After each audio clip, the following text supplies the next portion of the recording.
Corona మహమ్మారి ప్రభావం ప్రపంచ దేశాలన్నిటిపై పడింది. ఎంతోమంది ప్రాణాలను కోల్పోయారు. ఆర్థికంగా దేశాలు నష్టపోయాయి.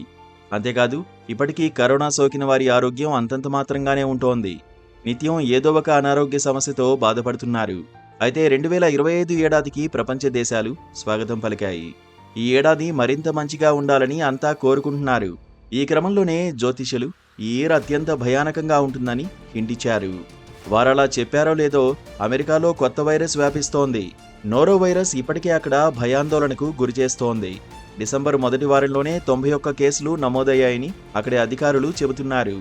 వైరస్ వ్యాప్తిని త్వరగా అడ్డుకునేందుకు చర్యలు చేపడుతున్నారు.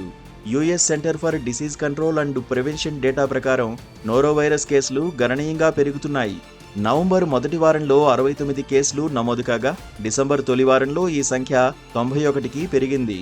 వాంతులు, విరోచనాలకు కారణమయ్యే అంటువ్యాధి వైరస్ పెరుగుదలపై ఆరోగ్య అధికారుల్లో ఆందోళన మొదలైంది. అయితే ఈ వైరస్ను కడుపు ఫ్లూ, కడుపు బగ్గని కూడా పిలుస్తారు. జీర్ణకోశానికి సోకే ఈ వ్యాధి వాంతులు, విరోచనాలు కలిగిస్తుంది. రోగులను డీహైడ్రేట్ చేసి మరిన్ని ఆరోగ్య సమస్యల బారిన పడేస్తుంది. వాంతులు, విరోచనాలతో మొదలై కడుపు మంటకు దారితీస్తుంది. ఈ పరిస్థితిని అక్యూట్ గ్యాస్ట్రో ఎంటెరిటిస్ అంటారు. చాలామంది వ్యక్తులు 1 నుంచి 3 రోజుల్లో కోలుకుంటారు, కానీ వ్యాప్తి బాగా ఉంటుంది. నోరో వైరస్ సోకిన వారి నుంచి ఇది నేరుగా సోకే అవకాశం ఉంది. వైరస్ సోకిన తర్వాత లక్షణాలు సాధారణంగా 12 నుంచి 48 గంటల తర్వాత కనిపిస్తాయి. అతిసారం, వాంతులు, వికారం, కడుపు నొప్పి, జ్వరం, తలనొప్పి, ఒళ్ళు నొప్పులు ఉంటాయి.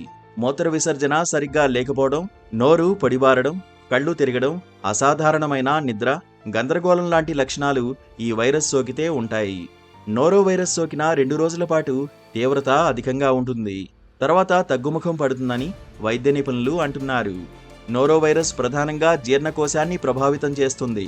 జీర్ణాశయం తర్వాత కొనసాగింపుగా ఉండే పేగులపై అటాక్ చేస్తుంది.